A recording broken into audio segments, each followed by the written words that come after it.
Okay. Ready when you are. Alright. Rolling.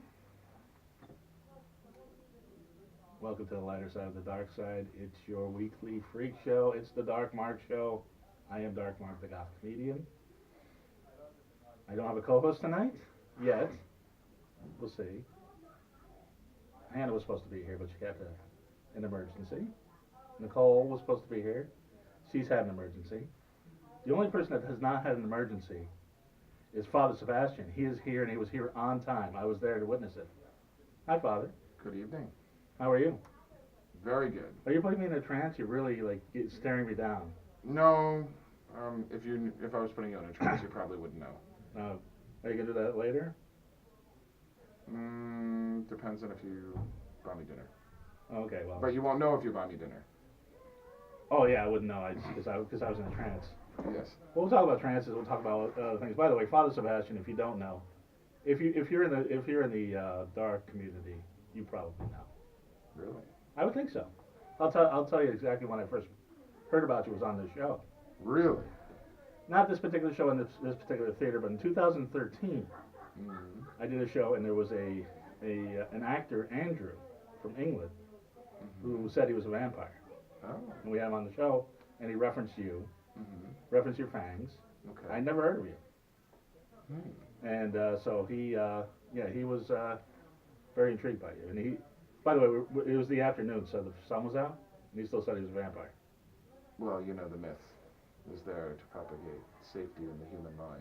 Oh, really? I go to church every Sunday. Oh, good for you. So vampires can walk in the sun. Yeah, but it doesn't feel good. Okay. Well, we're going to talk about that. Before we get into the vampire talk, and there's lots to talk about. I'm just gonna use another microphone.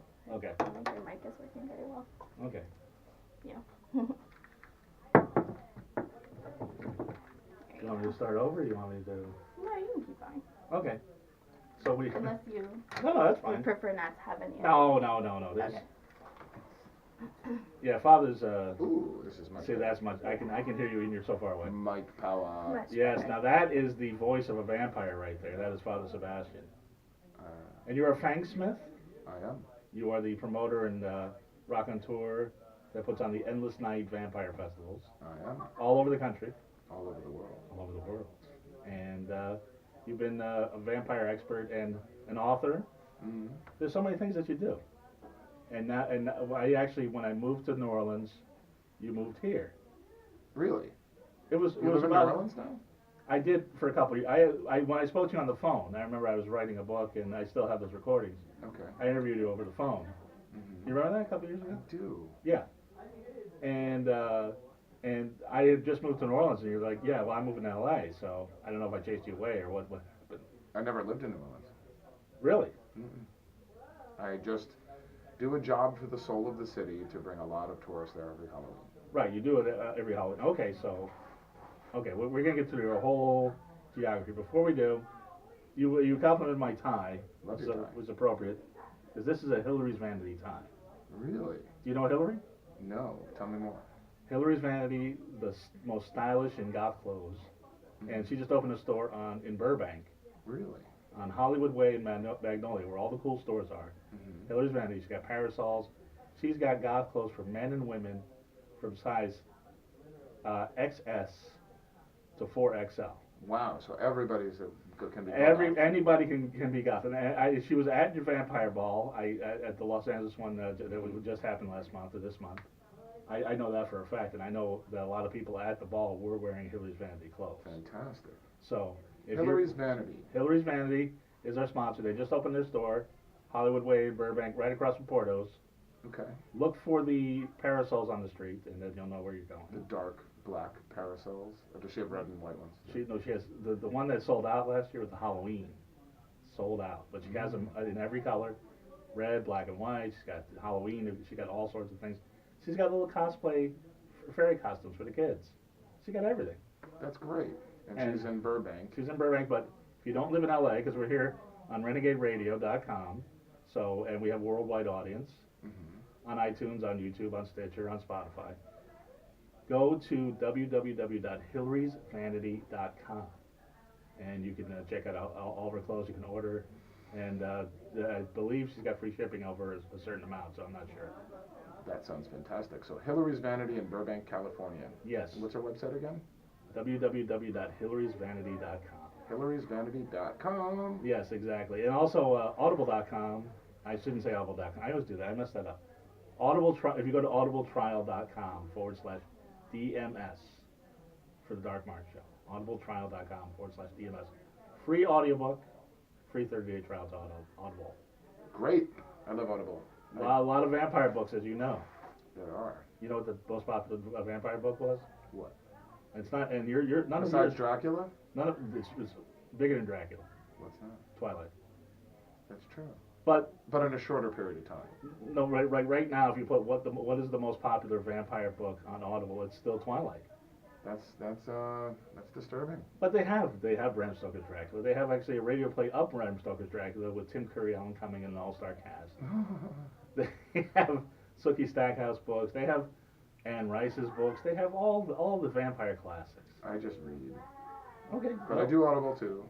Well, if you While travel. driving. Exactly. Well, if you travel, I'm always driving to Las Vegas, Arizona, Utah for gigs. It's nice to listen to an audiobook, listen to a nice vampire story. So you're a professional, Dark Mark? Am I a professional? Yes. That's awesome. Yes. You're a professional at being you? Yes. I'm a professional at being me. You are, and actually, you're more successful than I am. And we're gonna get into that. Okay. So this is Father Sebsastiaan. Now, you might be giving me it. If you start doing this with the hand, I'm gonna go okay. People have a problem because I don't blink when I'm focused. Yeah. See, I blink like crazy. It's funny because a lot of girls notice that when they talk to me. I'm sitting there and it's like, you don't blink, and I'm like, oh, I don't. Has that ever been too intense? It creeps people out. It doesn't creep me. Yeah, because I've been on dates with women, and I sometimes I try to make sure with the piercing blue eyes that I'm making eye contact. You gotta blink, man. It makes people comfortable. No, if you don't but blink, it creeps them out. I've had a couple days where women are like, your eyes are just too intense for me. I'm like, I'm not trying, but you don't blink. So when did you learn not to blink? I do weird vampire things all the time. Okay, so is that a vampire thing?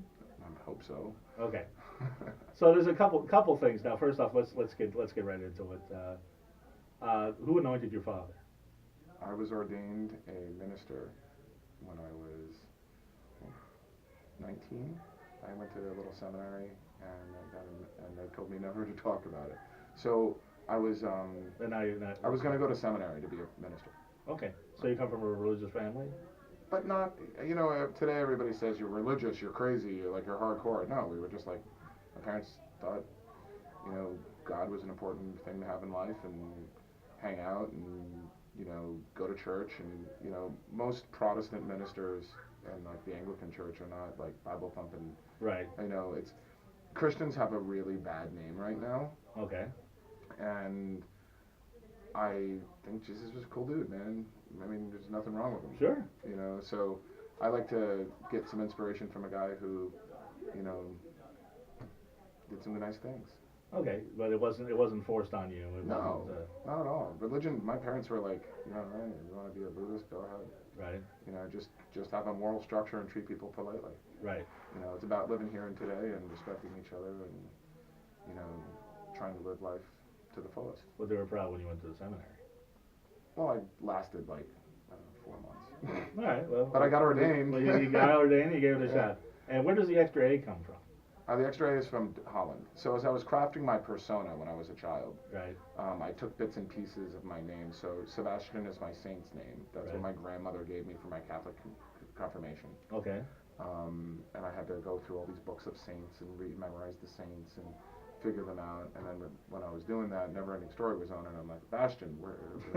And I was just like, all right, so Grandma, I'll use Sebastiaan. Okay. I said, Bastion, is there Saint Bastion? And she's like, no, there's a Saint Sebastiaan, and he's the patron saint of archers and homosexuality. So when I moved to the East Village, I was fully operational. Right. So, and how old were you at this time? When you were watching the Neverending Story and being ordained? Well, being ordained never. Oh, no, I mean watching Neverending Story and making up your persona. In Catholic culture, when you're a child, you take a Hebrew name. My first birth name is Aaron.